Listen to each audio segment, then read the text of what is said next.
Kamusta kayo, mga kahabi, mga kaibigan sa pag-iisda?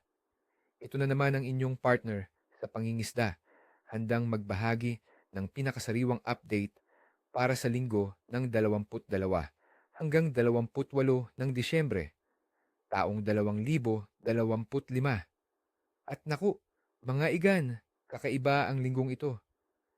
Handa na ba kayong malaman kung bakit ang simpleng pag-ulan at pagbabago ng hangin ay maaaring maging senyales ng pinakamalaking huli ninyo ngayong taon?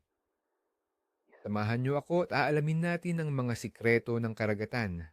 Ngayong linggo, tututukan natin ang dalawang paboritong isda na malaki ang tsansang maging aktibo, ang matapang na talakitok at ang mailap na lapu-lapu. Umpisahan natin sa talakitok. Ang isdang ito ay parang action star ng karagatan, laging naghahanap ng away at pagkain.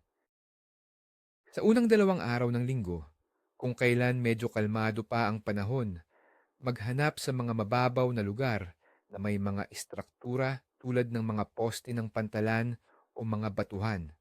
Ang papataas na tid sa umaga ang pinakamagandang tiyempo. Gamit ang inyong spinning rod, subukan ang mga fast-moving lures tulad ng silver spoons or poppers.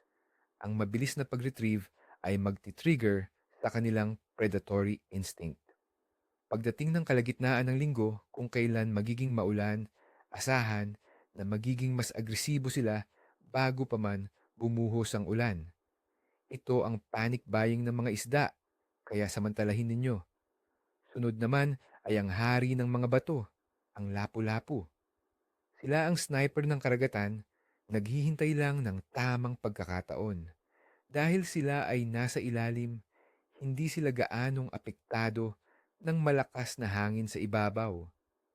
Sa katunayan, ang maulan at maalong panahon mula sa ika-24 hanggang ika-26 ay pabor sa kanila.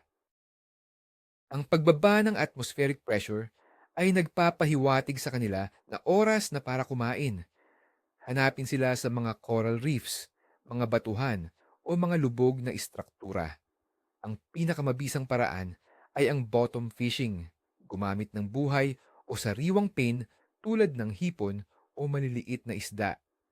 Hayaan lang ang pain na malapit sa kanilang lungga at kaunting pasensya lang, siguradong may sasakmal diyan. Ngayon, pag-usapan natin ang bakit sa likod ng ating mga diskarte.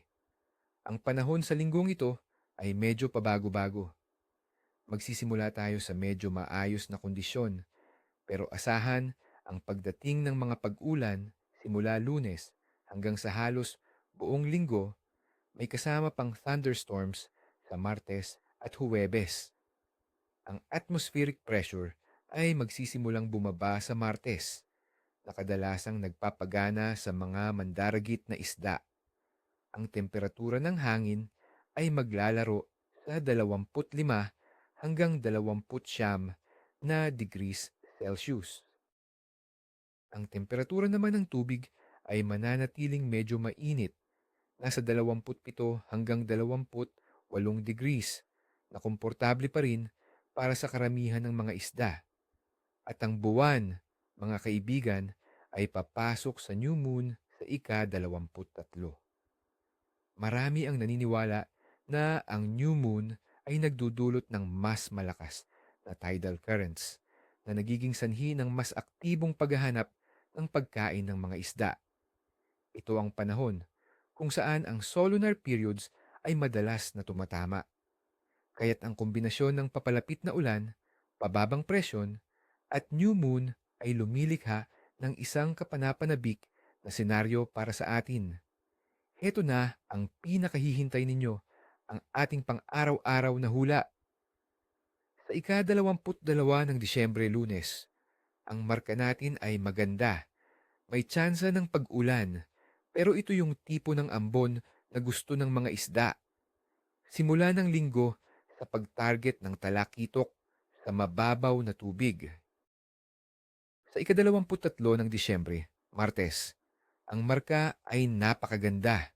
Araw ng new moon at may kasamang heavy thunderstorms. Ito ang araw na dapat nasa tubig ka. Asahan ang malakas na kagatbago at pagkatapos ng malakas na ulan. Mag-ingat lang sa kidlat, mga igan. Sa ika-24 ng Disyembre, Miyerkules, ang marka ay katamtaman. Mahina lang ang ulan, pero medyo mababa na ang fish activity. Maaaring ito ang araw ng pahinga ng mga isda pagkatapos ng pista kahapon. Mag-focus sa lapu-lapu gamit ang pain. Sa ika-25 ng Disyembre, Huwebes, ang marka ay maganda. Araw ng Pasko at may regalo ang kalikasan na scattered thunderstorms. Katulad ng Martes, ang pabago-bagong panahon ay maaaring mag-trigger muli ng feeding frenzy. Magandang subukan ulit ang pangingisda sa umaga. Sa ika-26 ng Disyembre, Biyernes, ang marka ay katamtaman. Tuloy-tuloy pa rin ang pag-ulan. Maaaring medyo pagod na ang mga isda. Pasensya ang susi sa araw na ito. Subukan ang iba't ibang lures at baits. Sa ika-27 ng Disyembre, Sabado, ang marka ay mahina. Medyo matamlay ang isda dahil sa tuloy-tuloy na pag-ulan sa mga nakaraang araw. Magandang pagkakataon ito para linisin ang inyong mga gamit o magplano para sa susunod na linggo. At sa ika-28 ng Disyembre, Linggo, ang marka ay katamtaman. Mas mahina na ang ulan. May pag-asa na magsimulang bumalik sa normal ang pagkain ng mga isda habang gumaganda ang panahon. Magandang subukan ang late afternoon fishing. At yan ang ating fishing forecast para sa linggong ito, mga ka-hobby. Tandaan, ito ay gabay lamang. Ang tunay na sekreto ay nasa inyong pag-obserba at karanasan. Laging unahin ang kaligtasan, lalo na kung maulan. Ni Hito, ni Galunggong, hanggang sa susunod na pagkikita. Huwag kalimutang i-like ang video na ito, mag-subscribe at pindutin ang bell icon para laging updated. At syempre, i-comment sa ibaba, ano ang pinakamalaking huli nyo ngayong taon? Kwentuhan tayo.